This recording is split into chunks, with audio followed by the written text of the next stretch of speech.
বাংলাদেশের কোনো যদি সিদ্ধান্ত বাহিরে হয় সেটার ক্ষেত্রে আমাদেরকে আহত করে। আমার মনে হয় যে ইউনূস সাহেব একটা মাস্টার কার্ড প্লে করেছে, উনি গিয়ে দেখা করলো।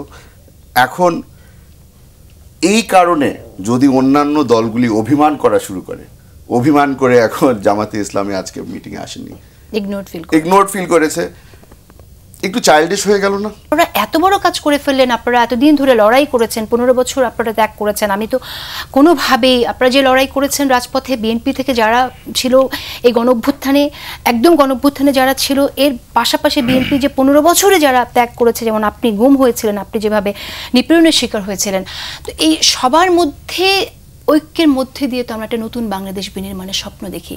সেই জায়গায় এই বিভাজন কেন সৃষ্টি হলো? কেন আমাদের শুনতে হয় যখন আমরা আতঙ্কিত থাকি যে বিএনপির সাথে অন্তর্বর্তী সরকারের এতটাই বিভেদ যে উপদেষ্টাদের পদত্যাগের কথা বলা হচ্ছে, এমনকি আমরা শুনছি প্রধান উপদেষ্টা থাকতে চান না, এবং আমাদের মধ্যে সংশয় কাজ করে কি হবে আসলে। সেরকম একটি সংশয় যখন কেটে ওঠে একটি প্রধানতম দলের অ্যাক্টিং চেয়ারপারসনের সাথে বৈঠকে, সেই বৈঠকের পরেই কিন্তু আবার আমরা বলতে শুনি যে এটা শহীদের রক্তের সাথে বেইমানি, গণঅভ্যুত্থানের আকাঙ্ক্ষার পরিপন্থী। কেন আসলে নাসির?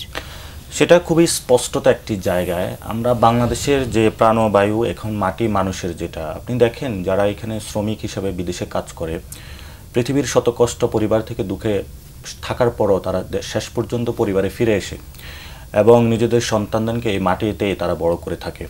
ফলত বাংলাদেশের যে সিদ্ধান্তটা সেটা এই মাটি মানুষের মধ্যেই হবে, এবং বাংলাদেশের কোনো যদি সিদ্ধান্ত বাহিরে হয় সেটার ক্ষেত্রে আমাদেরকে আহত করে। এবং আমরা দেখেছিলাম যে বাংলাদেশের মানুষ স্বাধীন প্রিয়, এবং এই মানুষগুলো কখনো অন্য কোনো যে কলোনিয়ালাইজেশন সেটা থেকে মুক্তি পেয়েছে। এটা কি আসলে মাটিটা গুরুত্বপূর্ণ না ব্যক্তি গুরুত্বপূর্ণ?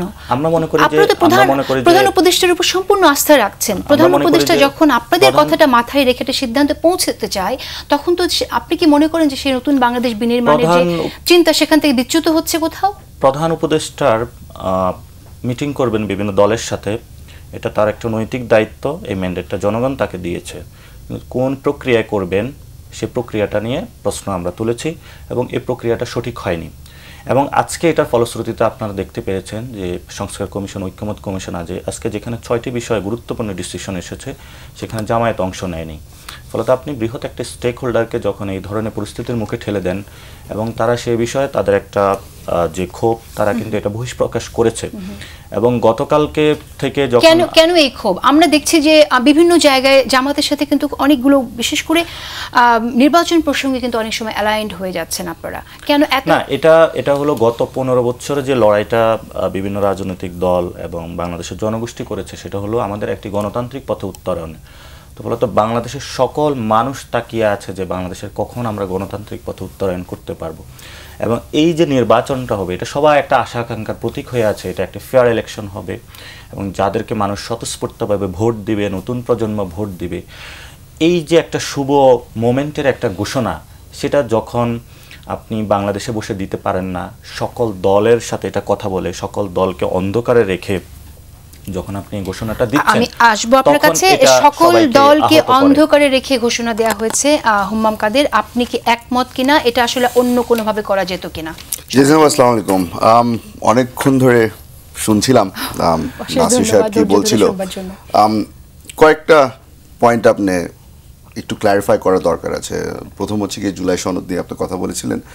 আমরা এটাকে কিন্তু জাতীয় সনদ বলে পরিচয় দিচ্ছি, কারণ এমন একটা পর্যায়ে চলে এসেছি আমরা যে জুলাইকে কে ওন করছে আর কে জুলাইয়ের সাপোর্টিং অ্যাক্টর হিসাবে আছে, এই জিনিসটা নিয়ে একটা কনফিউশন চলে এসেছে। আমরা এটাকে জাতীয় সনদ বলছি কারণ এই একটা জিনিসে আমরা যতগুলি রাজনৈতিক দল আছি সবাই কিন্তু এখানে একই টেবিলে বসে আমরা কিন্তু এগ্রি করে ফেলেছি। আমার যেটা মনে হয় যে 1 মাসের মধ্যে করা যায় কি না, আমার তো মনে হয় এটা অনেক আগে করে ফেলা উচিত ছিল। প্রায়োরিটি লিস্টের মধ্যে কিন্তু এই জিনিসটা হয়তো একদম উপরে থাকা উচিত ছিল, এই হয়নি।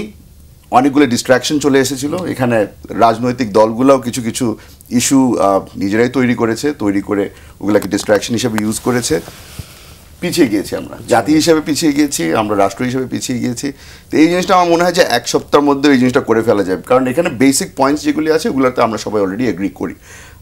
দ্বিতীয় হচ্ছে নাসির সাহেব যেটা বললো যে লন্ডনে গিয়ে একটা মিটিং হয়েছে, এখন আমার প্রশ্ন হচ্ছে যে আমরা যখন এই অগস্টের 5 তারিখে যখন দেশের মধ্যে কোনো সরকার ছিল না, আপনাদের উপরে ভরসা করে আপনারা সিদ্ধান্ত নিয়েছেন যে ইউনূস সাহেবকে আমরা এই দায়িত্ব পালন করার জন্য আমরা কনভিন্স করব। আমরা বারবার করে শুনছি ইউনূস সাহেব যতগুলি ইন্টারভিউ দিয়েছে বারবার করে উনি বলছে যে আমি কিন্তু চাইনি, আই ডিড নট ওয়ান্টেড। ঠিক আছে, আমরা আপনারা সাকসেসফুলি ওনাকে কনভিন্স করেছেন। উনি কিন্তু তখন প্যারিসে ছিল, অলিম্পিক খেলা দেখছিল, ওই সিদ্ধান্তও কিন্তু বিদেশে হয়েছে। আপনার যখন উনি সিদ্ধান্ত নিল যে কাকে কাকে অ্যাডভাইজার লিস্ট হিসাবে রাখবে, সিদ্ধান্ত বিদেশে হয়েছিল। তো এখানে দেশের মাটিতে কি সিদ্ধান্ত হচ্ছে আর বাইরে কি সিদ্ধান্ত হচ্ছে, আমার মনে হয় ওটা নিয়ে বড় জিনিস না। যেটা মেইন ফ্যাক্টর হিসাবে দাঁড়িয়েছে বাংলাদেশের মধ্যে, বাংলাদেশের রাজনীতিতে এখন বর্তমান মেইন যে অ্যাক্টার্সগুলি আছে ওটার মধ্যে ওয়ান অফ দ্য কি ফিগার্স ইজ তারেক রহমান সাহেব। তারেক রহমান সাহেবের সাথে একটা দূরত্ব হয়ে গিয়েছিল, আপনারা যেটা বলছেন, আমাদের দলের সাথেও একটা দূরত্ব হয়ে গিয়েছিল। সরকারের কিছু কিছু ডিসিশন ওনার সরকার নিয়েছে যেটার সাথে আমরা একমত ছিলাম না। এই ডিস্টেন্সটাকে যদি কমিয়ে আনতে হতো একটা ফিজিক্যাল কন্ট্যাক্টের দরকার ছিল। আমার মনে হয় যে ইউনূস সাহেব একটা মাস্টার কার্ড প্লে করেছে, উনি গিয়ে দেখা করলো। এখন এই কারণে যদি অন্যান্য দলগুলি অভিমান করা শুরু করে, অভিমান করে এখন জামাতে ইসলামী আজকে মিটিংয়ে আসেনি, ইগনোরড ফিল করেছে, একটু চাইল্ডিশ হয়ে গেল না? আমরা এখন নতুন রাষ্ট্র বানাতে চেষ্টা করছি, আমরা এখন নেশন বিল্ডিংয়ের কাজে নেমেছি। এখন ওনাদের মনে কষ্ট পেয়েছে বলে ওনারা আজকে মিটিং অ্যাটেন্ড করবে না, বললো যে ঠিক আছে কালকে দেখে আসবো কি আসবো না। আমার মনে হয় যে আমাদের এগেন প্রায়োরিটি লিস্টটাকে ঠিকমতো দেখা উচিত যে আমাদের সবচেয়ে বড় প্রায়োরিটি কী। আপনারা বলেছেন যে আমাদের এখন রিফর্ম ইস্যুগুলোকে ইমিডিয়েটলি ধরতে হবে। আমরা রিফর্মের কাজ তো অলরেডি শুরু করে দিয়েছি। আজকে সবাই যেই মিটিংটার মধ্যে ছিল, আজকে সালাউদ্দিন সাহেব বারবার করে বললো যে আমরা অনেক দিন পরে একটা ডিসিশনে আসতে পেরেছি যেখানে সকল রাজনৈতিক দল একমত।